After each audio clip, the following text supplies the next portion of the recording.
بسم الله الرحمن الرحيم الحمد لله رب العالمين.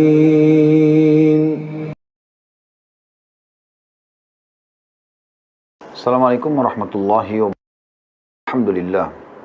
Wassalatu wassalamu ala rasulillah. Segala puji dan puja kehadirat Allah subhanahu wa ta'ala. Juga salawat dan taslim kepada Nabi besar Muhammad sallallahu wa ala alihi wa sahbihi wasallam. Seperti biasa teman-teman sekalian, setelah memuji Allah subhanahu wa ta'ala, juga salawat dan Nabi besar Muhammad sallallahu alaihi wasallam kita panjatkan, kita akan membuka tanya jawab dengan judul Anda bertanya, kami menjawab. Dan insya Allah kita akan coba menjawab, dan semoga Allah subhanahu wa ta'ala memberikan taufiknya kepada kita semua. Dan kita berharap tentunya yang kita sampaikan semuanya benar, tidak ada maksud untuk menyampaikan yang salah, tetapi kalau ada yang salah tidak akan ada maksud tentunya. Dan kita berharap Allah subhanahu wa ta'ala memaafkan bila memang ada yang salah ya. Baik teman-teman sekalian, saya akan mulai membaca pertanyaan seperti biasanya. Ada yang masuk dan Anda kalau ingin bertanya bisa dikirim ke 08 satunya 3 kali 330 5353. Itu pertanyaan pertama. Setelah mengucapkan salam, Waalaikumsalam warahmatullahi wabarakatuh. Bagaimana cara menghitung zakat mal dan berapa persen Ustaz? Zakat mal dikeluarkan dengan dua syarat. Syarat yang pertama adalah haul. Dan haul adalah masa setahun dari harta yang kita simpan atau investasikan. Jadi saya selalu sarankan, dan ini sudah pernah ditanyakan dalam majelis kita, hanya saja saya ingatkan kembali. Karena memang sekarang menjelang akhir Ramadan atau pertengahan Ramadan biasanya banyak orang yang mengeluarkan zakat malnya. Maka haul itu bisa Anda tentukan sendiri. Yang paling baik adalah Anda niatkan sekarang di acara kita ini, niatkan awal haul adalah Ramadan tahun lalu. Adalah Ramadan tahun lalu ya. Berarti sekarang sudah masuk haul Anda. Ramadan. Diniatkan bulan Ramadannya, bukan tanggal. Di salah satu dari tanggal-tanggal di bulan Ramadan, supaya memang Anda punya spare waktu yang luas dalam satu bulan ini. Kemudian setelah itu syarat yang kedua adalah nisab. Nisab adalah kadar minimal. Kadar minimal harta yang diinvestasikan dan yang ditabung. Kalau mencapai 85 gram emas, misal pada hari ini, misal contoh saja ini 1 gram 1 juta, berarti 85 juta. Nah, kalau sudah mencapai ini, tadi yang ditanyakan berapa persen yang dikeluarkan adalah 2,5%. 2,5% dari total harta tersebut. Jadi Anda gabungkan aja semuanya. Apa yang Anda investasikan, apa yang Anda juga tabungkan, digabungkan semuanya. Khusus barang-barang yang Anda pakai, walaupun mahal tidak ada zakatnya. Contoh rumah, Anda tinggal di Jakarta misalnya daerah Menteng yang mahal, Anda menggunakan mobil-mobil yang mahal, Anda menggunakan tas, dompet, jam tangan yang mahal, tapi Anda pakai ya, bukan untuk transaksi jual beli, bukan investasi, maka itu tidak ada zakatnya. Kalau emas dan perak, walaupun Anda pakai, tetap ada zakat, khusus masalah emas dan perak tentunya ya. Dan perlu kita ketahui, dan saya ingatkan kembali, pernah saya sampaikan ini ya, kalau zakat mal fungsinya mensucikan harta. Makanya dia ada syarat ya. Jadi selama 1 tahun pendapatan Anda berapa, kalau ada sesuatu yang berkecamuk, maksudnya bercampur dengan harta Anda yang haram, Anda tidak tahu itu dari siapa gitu kan, maka akan dibersihkan dengan zakat. Dan persentase yang 2,5% kecil sekali gitu kan. Juga kami sarankan teman-teman yang mengeluarkan zakat agar menghabiskan zakatnya di masa haul itu. Kecuali Anda adalah sebuah lembaga yang menerima zakat orang gitu loh. Nah, seperti kami di Yayasan Sedekah Kreatif menerima zakat. Ya, kalau ada di antara Anda mau berzakat, Anda bisa tentunya.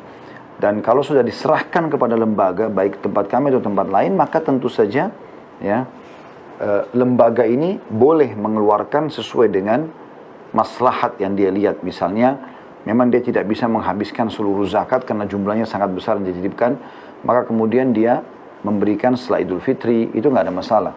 Tapi kalau Anda sebagai ya, muzaki, orang yang mengeluarkan zakat, harusnya tentu Anda sudah mengeluarkan di masa haul Anda itu atau di Ramadan tadi. Kalau kepada siapa uang itu diserahkan, bisa teman-teman melihat surah At-Taubah, surah nomor 9 ayat 60. Ya, teman-teman bisa buka, sekarang dibuka aplikasi Al-Quran di handphonenya, surah At-Taubah, surah nomor 9 ayatnya 60.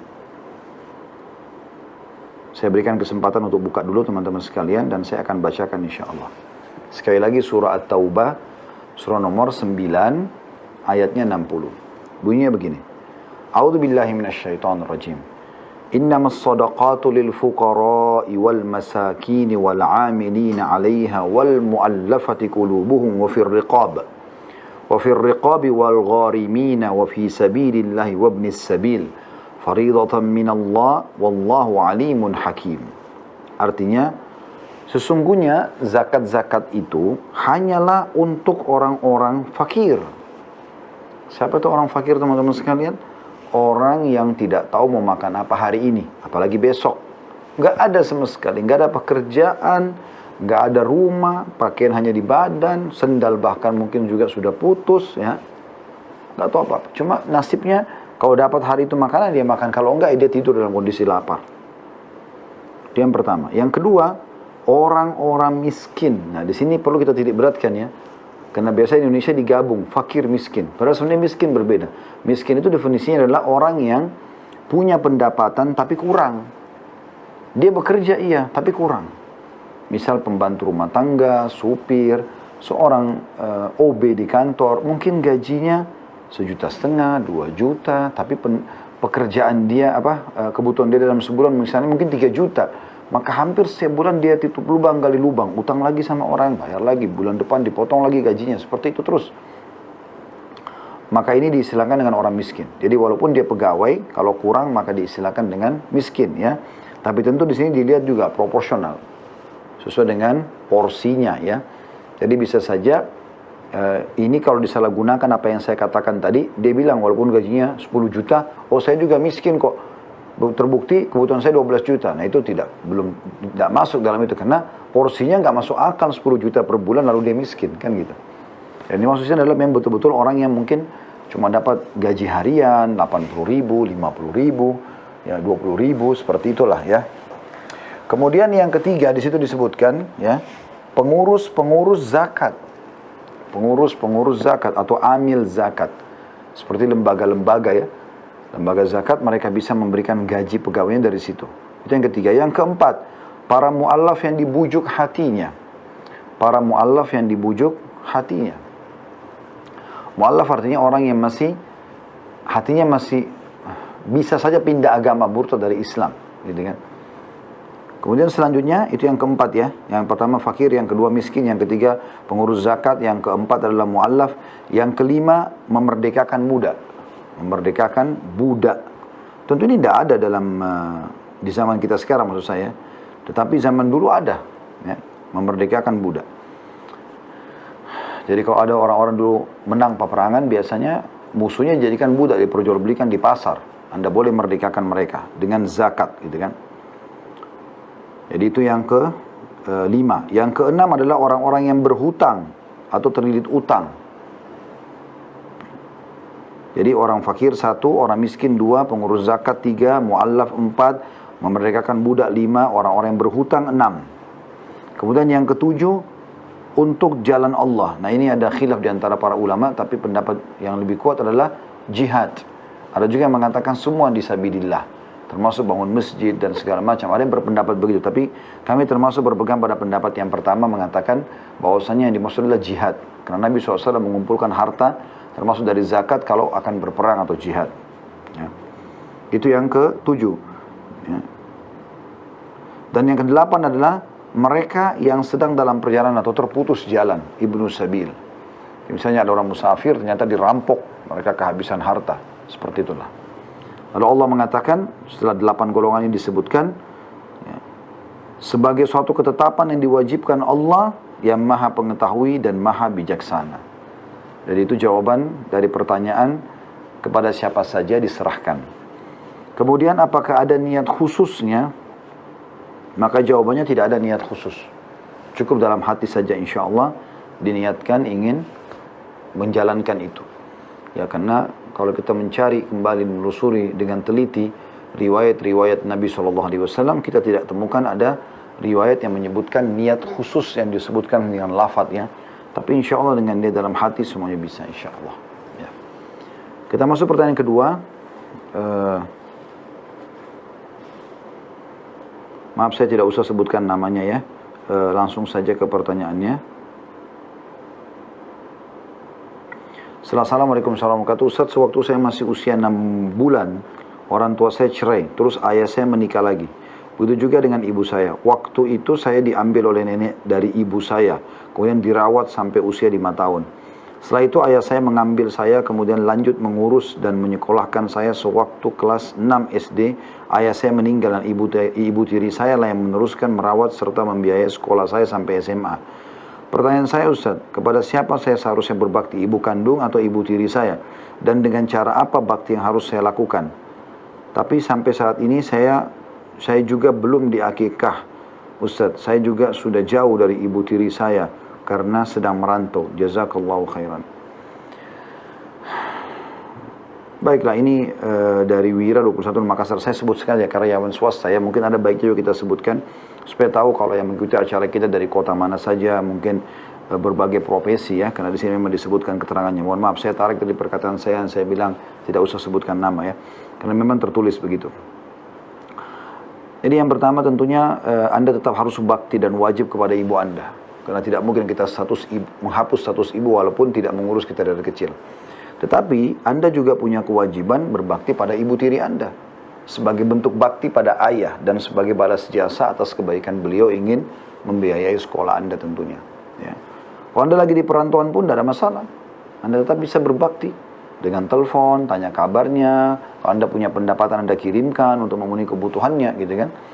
Walaupun teman-teman ibu tiri kita itu tidak mengurus kita, tapi dia pernah menjadi istri ayah kita, ya, cerai ataupun meninggal ayah kita, tetap kita punya kewajiban ya, berbuat baik dengan dia, karena dia pernah menjadi pasangan orang tua kita. Bahkan kalau Anda seorang laki-laki, maka wanita yang pernah dinikahi oleh ayah Anda akan jadi mahram Anda selamanya, abadi ya, walaupun sudah cerai sama ayah Anda. Selanjutnya dari Ani 37 tahun dari Jogja, ibu rumah tangga. Assalamualaikum warahmatullahi wabarakatuh. Ustaz, saya mau tanya, apa tips fokus dalam berzikir? Zikir apa yang dibaca saat pagi dan petang? Sebenarnya sih kalau saya pribadi, saya coba lebih menikmati apa yang sedang saya kerjakan. Dan itu memang butuh training ya. Kalau kita biasakan, insya Allah maka akan nanti membentuk sebuah kebiasaan. Contoh misal gini, kalau ibu yang bertanya ini, ibu rumah tangga ataupun semua teman-teman yang ikuti acara kita dimanapun Anda berada tentunya, semoga Allah merahmati kita semua. Kalau saya pribadi misalnya, saya lagi di depan saya dihidangkan makan nasi sama tempe sama sambal misalnya, ini contoh. Walaupun saya lagi pengen ayam goreng misalnya atau daging, ya saya lupain aja itu. Yang saya tahu adalah depan saya ini sekarang. Maka dengan saya tahu inilah rezeki saya makan, saya akan menikmatinya. Ada orang subhanallah saking fokusnya menikmati apa yang sedang ada, biar dia cuma makan kerupuk saja nikmat aja kelihatan. Bahkan kita jadi pengen juga makan kerupuk itu. Kan gitu. Jadi seperti itu kurang lebih. Kalau jawaban dari saya ya. Jadi kalau Anda lagi berzikir, maka fokus berzikir. Apapun yang mengalihkan Anda dari konsentrasi, tinggalkan. Misal Anda masih tiba-tiba ada yang telepon, Anda jangan angkat dulu. Ada yang mau ajak ngobrol, Anda kasih isyarat supaya tunggu dulu. Misalnya anak-anak, kecuali darurat sekali ya. Kalau Anda dipanggil oleh orang tua, atau oleh suami Anda, kalau Anda seorang istri, maka Anda jawab di situ. Tapi kalau tidak, masih bisa kasih isyarat, tunggu sebentar, Anda suruh tunggu saja. Disitulah Anda coba ya untuk fokus berzikir. Kemudian yang terakhir, coba ibu ini, ya, ibu Ani, coba ibu lebih banyak ya, mengetahui terjemahan daripada zikir yang sedang ibu baca. Terjemahannya ya, itu penting sekali karena dengan Anda baca terjemahannya, maka secara otomatis tentunya Anda akan lebih khusyuk, lebih terbawa dalam arus. Enak kan kalau kita baca itu kita faham ya, baca terjemahan. Kalau kayak zikir pagi petang ya, di sini katakan zikir apa yang dibaca saat pagi dan petang, memang ada namanya zikir pagi petang. Kalau Ibu Ani mau tahu, Ibu tinggal ketik di Google zikir pagi petang. Ada kok di situ ya. Akan kelihatan zikir pagi dibaca apa, zikir sore dibaca apa. Seperti itulah. Dan ada terjemahannya juga insya Allah. Dari Radit, 32 tahun, Semarang, swasta. Assalamualaikum warahmatullahi wabarakatuh. Saya di kantor sudah berapa bulan ini, atasan seperti mencari-cari kesalahan saya dan tidak menghargai kinerja saya. Terus terang saya jadi kepikiran terus dan sakit hati.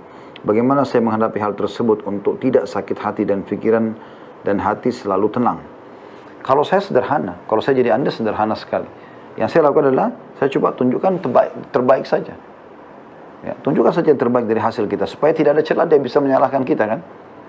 Karena kalau misalnya diminta, kerjakanlah 10 pekerjaan ini misalnya, kita kerjakan dan selesai. Maka celah dari mana dia mau mencari kesalahan kita? Kan itu. Kemudian sisi yang itu satu sisi. Sisi yang lain, coba Anda juga cari tahu, kira-kira kenapa sebabnya? Apa yang membuat dia jengkel? Apa yang membuat dia marah? Gitu kan. Kalau bisa, bahkan Anda duduk bertanya pada beliau, mohon maaf saya mau bertanya, saya ingin tahu saja. Sebenarnya ada kesalahan apa yang saya lakukan? Kenapa bapak atau ibu terlalu benci sama saya? Atau ada sesuatu yang kelihatannya tidak suka? Mungkin saya bisa perbaikin kalau itu sebuah kesalahan. Coba kita, ya, meluruskan. Mungkin cuma kesalahpahaman saja. Mungkin dia pernah salam kepada Anda tidak jawab, mungkin. Saya pernah subhanallah di kantor ya. Alhamdulillah banyak ikhwah kita yang bergabung di kantor, Masya Allah. Ada seorang ikhwah pernah saya pas di parkiran kantor, keluar terus saya panggil dia. Pas dia lewat saya sapa gitu. Dia itu subhanallah lihat ke arah saya langsung jalan gitu. Saya sempat berpikir apa orang ini nggak jawab salam saya gitu loh. Tapi saya tetap aja kontrol untuk tidak sangka buruk. Setelah beberapa waktu setelah itu saya coba panggil ke kantor, ke ruangan saya, lalu saya tanya, akhi, berapa hari lalu supaya menghilangkan perasaan su'udzon ya, sangka buruk, sempat antum lewat dan ana tegur. Kenapa antum nggak jawab salam? Dia jawab dengan polosnya, ana nggak tahu Ustaz. Dia ngomong gitu. Ana nggak tahu Ustaz. Ana bahkan tidak dengar antum ucapkan salam. Jadi bisa saja orang subhanallah dengan kesibukan dan banyaknya beban pikiran, bahkan dia tidak tahu siapa yang lewat di sebelahnya. Mungkin Anda pernah alami itu. Gitu kan? Kita harusnya bisa maklumi, ya. Allahu a'lam. Jadi kita cari tahu mungkin ada sebab-sebab tertentu. Ya, dia sempat minta tolong sesuatu, atau mungkin kita pernah mengangkat intonasi suara kita agak tinggi, atau kita pernah seperti memojokkan dia di depan teman-teman di kantor, padahal kita tidak bermaksud. Kan bisa saja begitu. Insya Allah kalau kita tahu sebab masalah teman-teman sekalian lalu kita perbaiki, akan selesai. Allahu a'lam. Selanjutnya, Assalamualaikum warahmatullahi wabarakatuh. Rizky 22 tahun pelajar. Apakah pada saat selesai azan adalah waktu doa yang mustajab? Jika iya, waktunya mustajab, apakah kita boleh berdoa sesuai dengan apa yang kita inginkan dan butuhkan? Terima kasih Ustaz. Iya, jelas iya jawabannya. Dan itulah yang dikatakan oleh Nabi SAW, doa antara azan dan iqamah tidak tertolak. Artinya mustajab, gitu kan? Artinya mustajab. Dan Anda boleh sampaikan apa saja. Yang penting ingat, minta sesuatu yang baik dan sopan kepada Allah. Kan gitu. Kita sudah ajarkan ada adab doa ya. Sudah berapa kali kita sampaikan. Bukan ajarkan sebenarnya sih, berbagi. Teman-teman sekalian, bahasa tadi ya. Kita berbagi. Jadi Anda harus mulai dengan memuji Allah, Alhamdulillah, minimal sekali Alhamdulillah, segala puji bagi Allah. Yang sering kita buka dalam dalam pembukaan ceramah kita ya. Wassalatu wassalamu ala rasulillah. Dan semoga salawat dan salam disampaikan kepada Rasulullah, utusan Allah, Nabi besar Muhammad SAW. Anda ucapkan itu, Alhamdulillah, wassalatu wassalamu ala rasulillah. Lalu Anda mulai masuk untuk menyampaikan hajat Anda. Dan ingat, jangan minta yang haram. Hindari makanan, minuman, pakaian haram agar bisa diijabah oleh Allah Subhanahu wa ta'ala. Selanjutnya Gilang 22 tahun Jakarta, karyawan swasta. Assalamualaikum warahmatullahi wabarakatuh. Bagaimana hukum menjamak sholat ketika acara wisuda atau acara lainnya yang diadakan sekali seumur hidup agar make up tidak terhapus? Apakah jika sholat ketika membasuh muka bisa diganti dengan memercikan air saja? Jazakallah khairan. Bagus ini kepolosan penanya bertanya sebenarnya. Tapi saya melihat teman-teman sekalian tidak ada hajat untuk itu. Karena apa susahnya kalau pada saat wisuda pun kita sholat, walaupun sekali seumur hidup. Berarti kalau Anda menikah pun sama, jamak sholat, gitu kan? Ini kan perlu ditelusuri dulu hukum-hukum syar'inya ya. Ada beberapa keadaan dibolehkan oleh para ulama, seperti misalnya terjadi gempa, bencana alam lah ya, jamak oke. Dokter dia mau operasi dan operasinya kemungkinan berjalan berapa jam, Mungkin dia operasi dari jam 11 pagi, mungkin selesainya jam 4 sore misalnya. 4-5 jam dia operasi. Tidak bisa berhenti. Kalau dia berhenti mungkin bisa meninggal orangnya. Di situ dia boleh jamak. Ya. Contoh, nanti dia sholat di waktu asar, dulu sampai asar misalnya. Atau orang pasien sendiri yang mau dioperasi. Mungkin dia akan dikasih obat bius, dia tidak akan sadar. Mungkin dia sadarnya nanti maghrib. Maka dia jamak duhur sama asar. Misalnya dia operasi di waktu duhur ya. Contoh saja. Itu mungkin. Tapi kalau hanya wisuda, ya, ini saya rasa Anda bisa wudhu sebelum Anda make up. Misal, kalaupun make up ya, ini. Saya pribadi nggak melihat itu, nggak melihat harus ada make up gitu. Tidak ada hubungannya sebenarnya. Rapi ya mungkin. Tapi ini kan bisa jadi tabarruj nanti ya. Nah, Anda mungkin, tabarruj maksudnya memamerkan keindahan. Ini dilarang dalam agama sebenarnya. Terutama kaum wanita. Tapi yang Anda bisa lakukan adalah, Anda wudhu dulu, kemudian Anda pakai baju wisuda itu misalnya. Setelah itu Anda tahan wudhu Anda. Usahakan Anda dalam keadaan wudhu. Gitu kan. Dan Anda sholat saja. Di waktu sholat itu kan sebentar. Sholat itu sebentar. Saya pun pernah ikuti wisuda. Ada penjelasan dari rektor, dari wakil rektor, dari siapalah, dekan atau apa. Menyampaikan segala macam.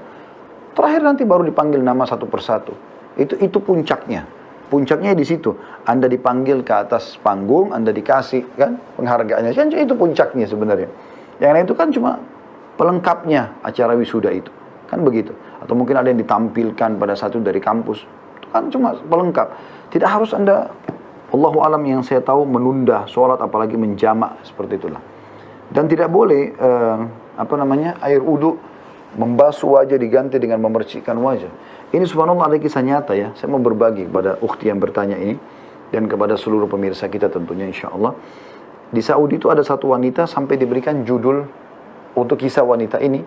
Dia anak gadis, cantik, terkenal dari keluarga kaya, terhormat, dan sangat solihah, terkenal. Banyak laki-laki yang ingin melamarnya. Subhanallah, ringkas cerita dia menikah. Judulnya itu ditulis oleh para orang yang menyusun ceritanya itu, Malam Pertama di Surga. Seperti itulah. Subhanallah, dia di make up seperti umumnya pengantin wanita. Dan ini mungkin wajar kalau di make up di sini ya, karena dia mau ketemu sama suaminya nantinya. Dan bukan untuk dipamer di depan laki-laki. Karena kalau pernikahan syar'i tentunya tidak perlu dipamer wanita mempelai perempuan di depan laki-laki ya. Tapi mereka bersama dengan tamu perempuannya kalau mau sesuai dengan syar'i. Ya, karena kami punya WO syar'i ya, di Mawaddah Indonesia itu. Kalau Anda datang ke webnya, kita di situ punya WO juga. Dan saya tekankan teman-teman agar selalu buat pernikahan syar'i dengan cara dipisah dengan hijab. Maka mempelai perempuan sama tamu perempuan, mempelai laki-laki sama tamu laki-laki, kan begitu. Jadi kalau ini mungkin didandan, seperti itulah ya. Yang jelas teman-teman sekalian, wanita ini subhanallah, dia didandan nih. Boleh habis asar, karena pernikahannya habis maghrib kan gitu. Subhanallah, didandan-dandan, karena sebagaimana Anda tahu, kadang-kadang habis 2 jam, 3 jam, azan maghrib. Ketika dengar azan, ada masjid dekat gedung acara itu. Dan dia tiba-tiba si mempelai perempuannya ingat, kalau dia tidak punya wudu, dan dia harus sholat maghrib. Maghrib waktunya pendek gitu kan. Sekarang makeup sudah rapi di mukanya. Maka dia pun berkata pada ibunya, benar ada ibunya di situ. Ibu, mohon maaf, ini sudah maghrib, saya belum wudu, lupa saya wudu tadi. Saya kan wudu dulu sebelum makeup. Supaya pada saat tiba waktu sholat, tinggal sholat kan gitu. Yang terjadi teman-teman sekarang, kata ibunya, sudahlah, nanti aja kamu jamak sholat. Dia bilang, ibu tidak ada uzur untuk saya jamak sholat. Maka mohon maaf, saya harus berwudu. Ringkas cerita setelah berdebat, ya, bukan berdebat negatif ya, tapi saling menyampaikan argumentasi, tapi si anak ini dengan soleha, karena soleh dia dengan santunnya menyampaikan penyampaian pada ibunya, hanya ibunya setuju. Ringkas cerita dia wudu kembali, maksudnya dia bukan wudu kembali, dia wudu, kemudian dia basuh wajahnya, kemudian dia sholat. Kata ibunya, baiklah nak, cepat sholat. Mudah-mudahan kita sempat kembali memperbaiki makeup yang kena air itu. Dia sholat. Subhanallah, di rakaat pertama, di sujud pertama, anak ini tidak bangun-bangun. Dipanggil oleh ibunya, nak, ayo nak, cepat nak, nggak nyaut-nyaut. Sudah sampai 10 menit nggak nyaut-nyaut, 15 menit nggak nyaut-nyaut. Akhirnya ibunya datang, disentuh, meninggal ternyata. Subhanallah, maha suci Allah. Allah ingin tutup dia hidupnya dengan husnul khatimah. Bayangkan teman-teman kalau tadi dia ya tidak berwudu dan tunda sholatnya. Tidak punya udzur. Tapi justru ajalnya datang dalam kondisi husnul khatimah. Ini cuma berbagi saja ya. Selanjutnya pertanyaan dari Khalif 23 dari Malang, pegawai swasta. Assalamualaikum warahmatullahi wabarakatuh. Apakah boleh mengajak akhwat untuk ta'aruf sebelum khidbah? Mohon doanya Ustaz untuk bisa disegerakan pertemuan dengan jodoh. Ta'arufnya seperti apa dulu? Kita harus jelaskan rincian ta'aruf apa ini. Karena sekarang ini di zaman sudah mulai tenar pengajian dan istilah-istilah pengajian, akhi, ukhti, antum, ya, antunna dan segala macam. Ini sudah ada bahasa-bahasa ini. Maka dikemas juga nih kata-kata yang lain ini. Sampai pacaran ada istilah ta'aruf islami. Nah, ini unik benar ini, hanya untuk mengubah istilahnya gitu kan. Bulan tahun diubah, ya gitu. Menjadi istilah-istilah syar'i. Seakan-akan itu istilah syar'i gitu kan. Maka milad lah dan segala macam gitu kan. Ya, sebenarnya sama saja. Yang tadinya bahasanya itu tidak islami sekarang diislamikan. Seperti itulah. Ini teman-teman sekalian harus dirincikan dulu. Seperti apa yang dimaksud dengan ta'arufnya. Kalau dia masukkan ta'aruf adalah Anda kirim biodata, ya kan gitu. Kami tadi yang saya bilang di Mawaddah Indonesia itu kami punya itu. Jadi solusi nikah syar'i ya. Anda kalau masuk pertama mau daftar di web kami di Mawaddah Indonesia itu Anda akan temukan di situ ada masukkan nama, kriteria, segala macam, biodata Anda lengkap di situ ditaruh semuanya. Sudah selesai Anda taruh foto Anda, tapi foto Anda akan jadi amanah di sisi kami. Saya sudah tekankan kepada semua teman-teman kita, saya pun begitu sebagai pemilik di sini, maksudnya pendiri daripada Mawaddah dan juga teman-teman yang sedang bekerja membantu kita, Masya Allah, semoga Allah berikan mereka pahala. Semuanya ini kita tidak boleh lihat foto yang ada di situ. Yang boleh lihat hanya orang yang sedang ta'aruf saja. Itu pun nanti setelah dikasih semua biodatanya lengkap, ya, kemudian nanti dia baru cari kriteria yang dia inginkan sesuai dengan umur kah, suku kah, atau domisili kah dan seterusnya. Kalau dia klik dia akan isi semua. Nanti setelah itu nama dia akan terdaftar, dia kayak dapat seperti password khusus buat dia. Kemudian barulah di situ akan biodata dia akan mulai ya kalau bahasa saya mungkin tanda kutip di sini tersebar ya, sudah mulai ada. Nanti akan ada yang kirim kepada dia ingin ta'aruf satu, atau dia kirim ada biodata yang dia ingin dia kirim ke ta'aruf kepada orang itu. Kalau itu terima, terjadi komunikasi. Itu pun komunikasi mereka ini adalah kami memantaunya di sini, tidak bisa sembarangan. Nah itu ta'aruf yang kita coba arahkan kepada syar'i. Nanti kita kerucutkan hanya 11 pertanyaan yang mereka boleh tanya. Setelah itu mereka akan kerucut kepada pernikahan saja. Istikharah mereka pernikahan. Nah di saat itulah baru mereka tentu bisa melihat foto ya, supaya mereka tahu, dan setelah itu boleh nazar syar'i selanjutnya. Tapi kita coba pandu semampu kita gitu. Nah kalau ta'aruf yang dimaksudkan adalah seperti itu, oke. Tapi kalau ta'aruf Anda cuma mengganti nama pacaran menjadi ta'aruf, oh saya ta'aruf sama dia, datang malam Ahad atau malam Minggu ke rumahnya, ajak keluar, pergi bioskop, pergi kuburan, ya, pergi kemana-mana, gitu kan. Akhirnya melakukan kemaksiatan, maka itu bukan ta'aruf yang dimaksud, ya. Mohon maaf yang benarnya saya coba merincikan karena ini saya coba lebih umum ya. Tapi kalau ta'aruf tadi sebelum khidmah yang dimaksudkan adalah Anda lebih banyak tahu tentang keluarganya, tentang segala macam, maka dan tidak ada pelanggaran syariah, insya Allah masih boleh. Saya akan berikan teman-teman 5 kiat untuk ta'aruf Islami. Ya, 5 poin. Poin yang pertama adalah Anda boleh nazar syar'i, melihat syar'i. Bagaimana itu? Yang boleh dilihat hanya wajah dan telapak tangan saja. Kalau Anda suka, Anda boleh minta izin datang ke rumahnya untuk nazar syar'i. Bagi laki-laki dengan santun minta itu, dan bagi akhwat kalau ingin membuka diri, mereka buka diri. Dan tidak boleh dari dua pihak ini yang nazar, tidak boleh kecewa. Kalau ada salah satu pihak tidak setuju. Misal, laki-lakinya sudah melihat tidak cocok, maka dia pindah ke tempat lain. Tapi dia harus jaga amanah itu. Tidak boleh cerita di luar, oh si fulana pernah saya lihat tuh rambutnya keriting lah, apalah segala macam. Nggak boleh. Itu amanah, dia sudah lihat. Atau misalnya dari pihak akhwatnya, dia sudah suka sama laki-laki, tapi atau si laki-laki ini sudah suka perempuan ini, tapi perempuan tidak mau misalnya. Maka dikasih jawaban tidak mau. Dan saya sarankan pada saat nazar syar'i ini, kalau cocok sampaikan pada saat itu, kalau tidak cocok sudah bilang mungkin tidak apa-apa, bisa ikhtiar dengan yang lain misalnya, dengan bahasa-bahasa santun. Yang kedua, Anda kenali keluarganya. Kenali keluarganya.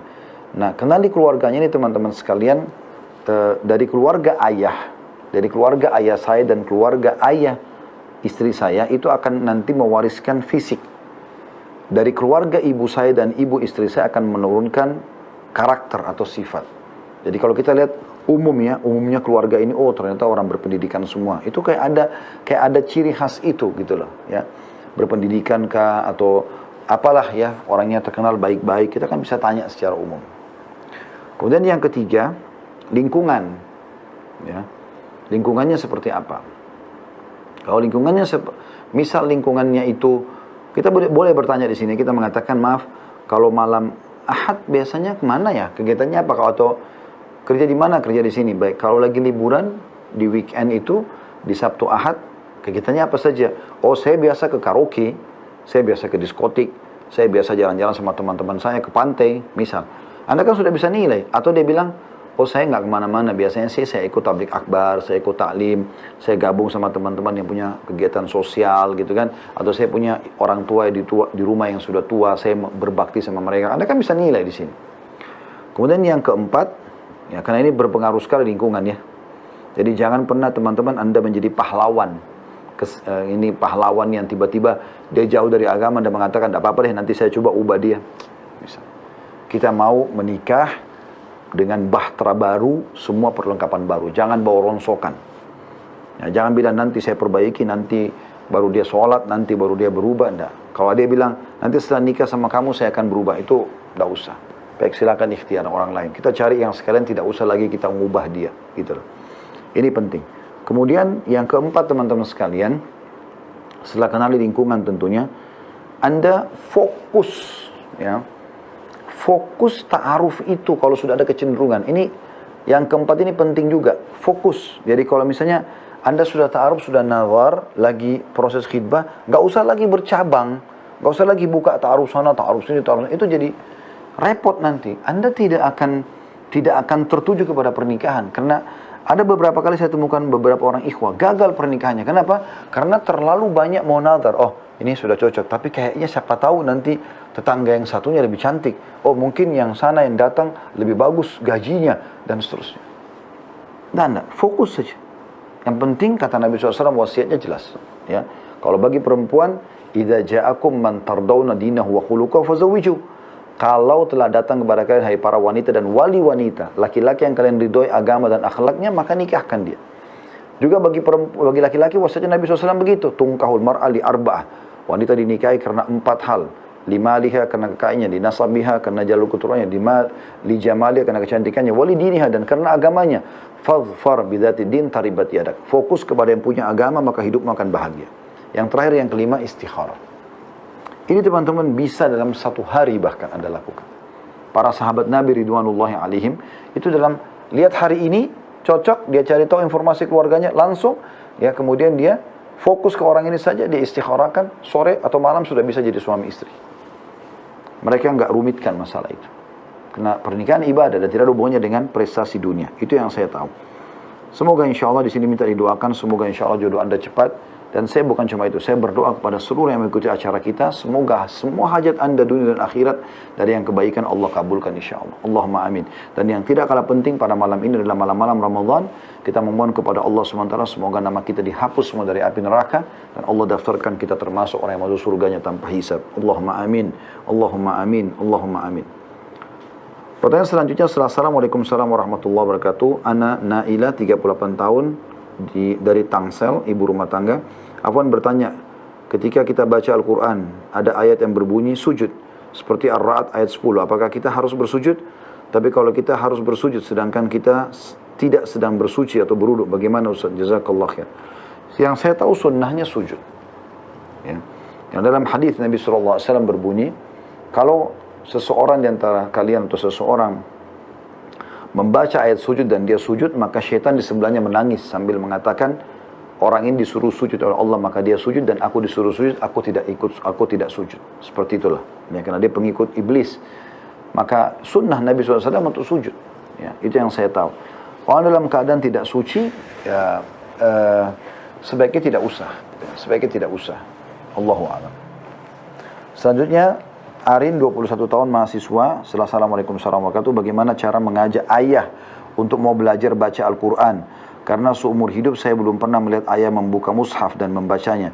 Namun beliau sudah mulai berubah dengan ke masjid setiap sholat siang dan malam. Insya Allah saya sudah belajar Al-Quran dan memperbaiki bacaan sejak tahun lalu dan ingin mengajarkan pada orang tua. Jazakallah khairan. Saya ingin balik tanya dulu, dan Anda jawab sendiri tentu dalam diri Anda saja ya. Sekarang, apakah ayah Anda memang tipologi orang yang mau mendengar dari anaknya? Selama ini beliau sering minta saran nggak dari Anda? Sering ajak diskusi nggak? Kalau jawabannya iya, maka silakan Anda ajarkan. Bilang aja, ayah, saya udah belajar ngaji. Ayo belajar ngaji yuk ayah. Ada sebagian orang tua mau begitu diajak sama anaknya, malah dia bangga gitu kan. Tapi kalau tipologi ayah Anda ini bukan orang yang mau mendengarkan anak, terbukti Anda tidak pernah diajak musyawarah, ya, terbukti tidak pernah tidak pernah sama sekali melibatkan anak dalam perkara beliau, maka berarti percuma. Anda biar ajak dia malah dianggap penghinaan. Anda boleh gunakan orang ketiga saja. Seperti misalnya di masjid ini ada satu orang yang mungkin sebaya dengan ayah. Anda bisa ketemu, ya, Anda bisa, dan dia mengaji bagus. Misalnya Anda tanya-tanya di masjid, oh ternyata orang ini bagus bacaannya. Sampaikan apa adanya. Paman, mohon maaf saya mau sampaikan sesuatu. Ayah saya belum pernah saya lihat mengaji. Siapa tahu beliau bisa belajar di tangan Anda dapat pahalanya. Misal contoh, ikhtiar. Sambil kita doakan. Ya, tapi saran saya teman-teman sekalian, jangan dulu ambil keputusan untuk mengajarkan ayah ini atau orang tua. Sini ayah ya dikatakan ya. Ya. Sebelum Anda pastikan, jangan sampai mungkin Anda bilang belum pernah buka mushaf, mungkin beliau buka mushaf pada saat Anda lagi tidak ada. Jangan sampai ayah Anda seorang qari, kita tidak tahu, gitu kan? Ada orang subhanallah tidak banyak bicara, tapi pada saat dia baca Quran suaranya indah sekali. Jadi saran saya juga ini perlu dipastikan. Allahu a'lam. Assalamualaikum warahmatullahi wabarakatuh. Saya Vivi, 39 tahun, dari Semarang, akunting. Saya pengen resign, tapi selalu ragu-ragu karena orang tua saya dan suami sudah tidak berpenghasilan. Gimana Ustaz? Kenapa mau resign? Dan kalau memang Anda menjadi tulang punggung keluarga, maka sebaiknya jangan resign, kecuali Anda kerja di tempat maksiat kepada Allah SWT. Dan juga saya lumpuh, sakit, di PHK, dan tidak ada pekerjaan. Sekarang Anda tulang punggung, dan pekerjaan halal, jangan ditinggalkan. Kan itu. Tapi kalau pekerjaan Anda haram, ya itu baru Anda ikhtiar. Allahu a'lam. Dari Ica, dari Papan, 32 tahun, ibu rumah tangga. Bismillah. Ustaz, mau tanya, duduk yang benar itu seperti apa kalau sholatnya hanya 2 rakaat? Apakah seperti tahiyat awal atau seperti tahiyat akhir? Syukran. Ustaz, semoga kita semua selalu sehat. InsyaAllah. Allahumma amin. Gini istilahnya, duduk di antara 2 sujud atau tahiyat awal namanya iftirash. Menduduki punggung telapak kanan kiri dan kaki kiri, punggung kaki kiri, bagian bawah telapak kaki kiri, ya. Jadi kan ini punggungnya, ini bagian bawahnya didudukin, dan telapak tangan kaki kanan itu berdiri, kan gitu. Itu namanya duduk iftirash. Kalau Anda duduk tahiyat akhir namanya tawarruk, warak itu bokong, ya. Maka kita memasukkan tadi punggung kaki kiri kita, bagian bawah telapak kaki kita dimasukkan ke bagian bawah tulang kering, ya. Kalau tulang kering kita melintang, ini kita masukkan, dan kita duduk di atas tanah. Kalau Anda bertanya mana yang dipilih, ini khilaf di antara ulama. Kalau yang saya pegangi, setiap kali rakaat itu kurang dari 3 rakaat, misalnya 2 rakaat atau 1 rakaat, kayak witir 1 rakaat, atau witir yang 2 rakaatnya lalu salam, ya. Misalnya 2 rakaat salam, lalu 1 rakaat salam lagi. Nah ini 2 rakaat dan 1 rakaat ini duduknya iftirash, walaupun tahiyat terakhir. Ini pendapat Imam Ahmad rahimahullah, dan kami berpegang pada itu. Tapi ada pendapat yang lain. Kalau saya tidak salah dalam mazhab Syafi'iyah, itu duduknya yang penting mau tahiyat, duduknya tawarruk. Ya, duduknya bokongnya di bawah, seperti witir 1 rakaat pun tetap duduk tawarruk. Salat subuh atau salat witir 2 rakaat juga duduknya tawarruk. Itu khilaf, dan Anda boleh pilih tentunya. Insya Allah masing-masing punya dalil masalah ini. Selanjutnya Zaki Bakhtir, 22, dari Condet, kuliah. Assalamualaikum warahmatullahi wabarakatuh. Saat mau bertanya tentang hukum zakat. Misalkan Ana mendapatkan uang warisan, apakah uang warisan ini juga wajib dizakatkan? Sedangkan saya belum berpenghasilan atau belum bekerja, dalam kurung baru lulus kuliah. Dan misalkan diwajibkan untuk membayar zakat menggunakan uang warisan tahun sebelumnya. Apakah wajib membayar juga di tahun depannya? Syukran, jazakallah khair. Jadi tolok ukur mengeluarkan zakat bukan sudah kerja atau belum kerja, tapi apakah ada uang atau tidak, ada harta atau tidak. Kalau termasuk sumber harta adalah warisan, gitu kan? Jadi tidak harus Anda kerja dulu. Seperti ini bisa dapat warisan. Contoh kalau warisannya sudah mencapai nisab 85 gram emas dan dia sudah diniatkan, ya. Ini Zaki sudah meniatkan untuk haul. Misalnya tadi saya kasih Pertanyaan pertama tadi kan masalah zakat tuh. Kalau Ramadan tahun lalu, Anda yang sedang ikuti acara ini, niatkan awal haul, berarti Ramadan sekarang kan sudah masuk haulnya. Nah, maka tinggal dihitung. Warisan itu mencapai nggak nisab? 85 gram emas, 85 juta gitu kan. Kalau kita hitung 1 juta, 1 gram misal. Ini misal contoh. Maka Anda keluarkan 2,5%. Jadi tidak harus punya pekerjaan dulu. Jangankan Anda yang baru lulus kuliah begini dapat warisan. Anak bayi lahir nih, dia kan terus orang tuanya meninggal, dapat warisan banyak, hartanya banyak, gitu kan. Maka di sini walinya boleh mengeluarkan zakat dari hartanya dia, yang mengelola harta itu ya. Selanjutnya Rinto 28 tahun Palembang belum bekerja. Assalamualaikum warahmatullahi wabarakatuh. Saya pernah melamar seorang akhwat namun ditolak dengan alasan yang tidak syar'i. Padahal saya sudah bersungguh-sungguh dan berniat menikah untuk menebus dosa zina pada waktu saat saya pacaran. Apakah saya sudah lepas tanggung jawab dari dosa zina saya dengan dia? Atau saya harus kembali lagi untuk melamarnya sampai saya bisa memenuhi syarat dan maharnya akhwat tersebut? Mohon solusinya. Enggak, tidak harus melamar dia. Kalau Anda sudah taubat nasuha dari zina itu, dan Anda melamar orang yang sama dengan niat ayo mengajak taubat kita nikah saja, dia tidak mau, ya sudah, tinggalkan saja, menikah saja dengan orang lain insya Allah. Itu saran saya.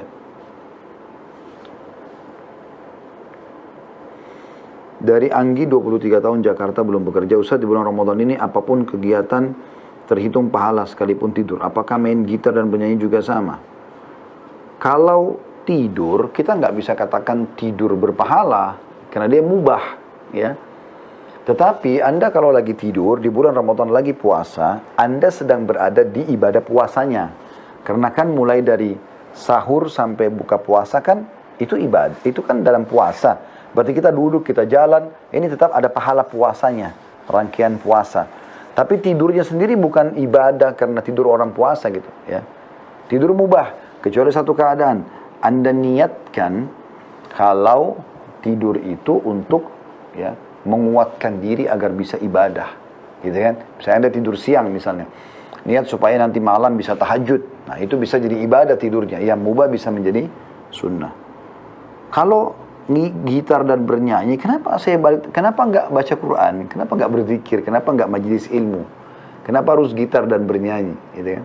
Saran saya lebih baik ditinggalkan, pindah kepada yang jelas-jelas ibadah. Ya. Kemudian dari Muhammad Yogi, umur 25 tahun, dari Bandung, wira swasta. Assalamualaikum warahmatullahi wabarakatuh. Mau tanya, Ana mau menikah, tapi Ana pesantrenkan dulu calon Ana. Ana pesantrenkan dia di pesantren salaf, agar dia lebih mengenal salaf, dan Ana pun yang membiayai calon Ana pesantren. Sekarang calon Ana sudah 5 bulan pesantren, rencananya nanti pas calon Ana libur, setelah Idul Adha, Ana mau menikahinya. Tapi setelah menikah, calon Ana mau lanjut pesantren sampai hafid Quran, atau target program TN, saya nggak tahu apa nih ya. Dan Ana pun membolehkan. Apakah Ana berdosa membiarkan istri Ana nanti pesantren? Apakah Ana berdosa tidak menjalankan kewajiban sebagai suami walaupun sementara? Dan bagaimana istri Ana nanti sebaiknya? Apakah berdosa juga tidak menjalankan kewajiban sebagai seorang istri walaupun sementara? Mohon solusinya Ustaz. Ana nikahin saja atau Ana tunggu sampai 2 tahun, karena program TN itu 2 tahun. Saran saya yang pertama nikah saja, gitu kan. Masalah masuk ke pesantren itu adalah keputusan di tangan Anda nanti sebagai suami. Ridho nggak dengan dia masuk pesantren, dan pesantren itu yang betul-betul bagus, terjaga sebagai amanah, nggak ada masalah. Ya. Itu masih boleh-boleh saja, bebas. Atau tidak usah dia ikut program itu, cukup sekarang untuk mengenal saja ilmu-ilmu agama. Nanti setelah menikah, Anda belajar sama-sama di rumah. Ya, panggil guru kah, atau ikut di pengajian, atau tablik akbar, atau majelis-majelisnya para ustadz-ustadz di kota Anda, insya Allah itu bisa. Lebih baik begitu. Tapi masalah dia di pesantren itu bebas. Itu hak di tangan Anda sebagai suami. Kesepakatannya insya Allah. Dan tidak dosa kalau Anda ridho dengan itu insya Allah. Soalnya dari Yusuf, 14 tahun, Poso, Sulawesi Tengah, pelajar. Assalamualaikum warahmatullahi wabarakatuh. Saya punya akun Instagram yang followernya agak gede. Apa hukumnya jika kita mengiklankan suatu produk milik suatu akun? Materi iklannya baik, cuman feed akun pemilik produk tersebut menampilkan aurat, dan saya menandai dia di postingan iklan tersebut supaya Sudah lama saya bimbang, kendati demikian banyak iklan yang saya tolak karena hal tersebut. Saran saya jangan, kalau ada kemaksiatan jangan. Tapi kalau Anda gunakan akun Anda untuk bisnis, boleh, tidak ada larangan masalah itu. Boleh saja. Yang penting tadi syaratnya yang diiklankan memang tidak ada hubungannya dengan maksiat, kan gitu. Jangan sampai buka pintu itu lah, usahakan ya.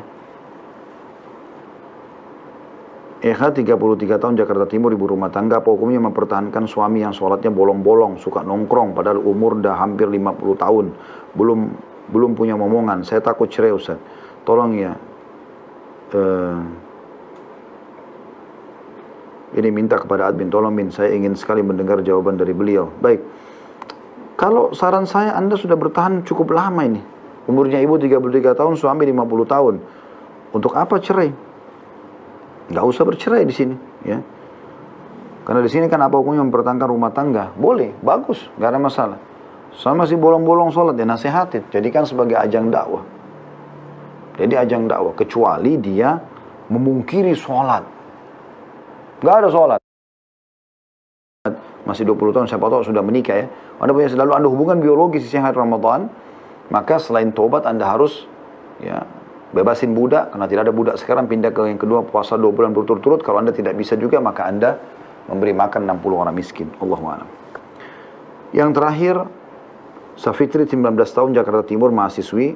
Assalamualaikum warahmatullahi wabarakatuh. Ustaz, saya mau bertanya apa boleh berwudu di kamar mandi, sedangkan kamar mandi saya dekat dengan klosetnya sekitar 1 langkah. Sedangkan saat mau berwudu harus mengucapkan basmalah dan tidak ada tempat lain di rumah saya untuk berwudu selain di kamar mandi tersebut. Mohon penjelasannya, jazakallah khair. Ini sudah saya jawab ya. Jadi insya Allah boleh kalau masih di wastafelnya, masih di wastafel ya. Jadi insya Allah ya, bukan di klosetnya, di shower atau di wastafel boleh. Dan saya pernah ceritakan masalah itu ya. Saya pernah tanyakan sendiri kepada guru saya, Syekh Shalih Suhaimi hafizahullah. Beliau pernah menikah, istrinya, salah satu istrinya karena beliau poligami, adalah orang kita. Dan sampai sekarang, Masya Allah, mudah-mudahan selamanya bersama. Sudah sekitar di atas 12 tahun pernikahan mereka dan punya anak perempuan, Allah di Madinah.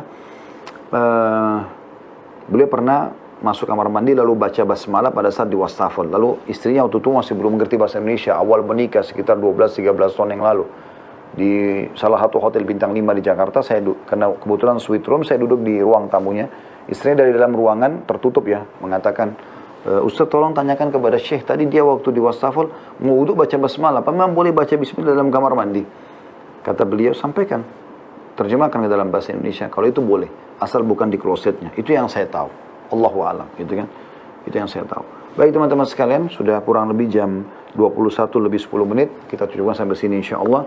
Sampai ketemu lagi insyaAllah di esok hari, di acara kita yang lain insyaAllah. Di sore hari tadi saya mau minta maaf, sekitar jam 16.30, tadi saya ada kegiatan di luar kantor, dan saya belum bisa tadi mengisi, yang mungkin kalau teman-teman sudah menunggu kita dicatat pahala oleh Allah SWT, bahasan bedah buku kita 31 sebab lemahnya iman ya, tapi insya Allah kita akan bahas di sore hari, esok hari insya Allah. Buat saya teman-teman, semoga bermanfaat. Terima kasih teman-teman di YouTube, terus follow kami, ya, terus subscribe kami, dan juga like, jangan lupa. Dan saya teman-teman kita sudah adakan survei sama tim, ternyata banyak sekali di antara Anda yang nonton tapi tidak subscribe ya. Jadi Anda coba di subscribe supaya dapat juga pahala dalam dukungan channel kita ini, sama-sama kita besarkan. Ini bukan channel saya saja tapi channel dakwah Islam. Dan saya harap juga Anda dukung semua channel dakwah untuk kebaikan, dan juga teman-teman di Instagram dan juga di Facebook terus follow kami dan juga sebarluaskan insyaallah informasi acara kita ini. Kita berharap insya Allah ini bisa menjadi salah satu channel yang bisa membantu menyebarkan dakwah tentunya, dan semoga Allah ikhlaskan niat kita. Sekali lagi terima kasih, jazakumullah khairan. Subhanakallah wa bihamdika, asyhadu an la ilaha illa anta astaghfiruka wa atubu ilaik. Assalamualaikum warahmatullahi wabarakatuh.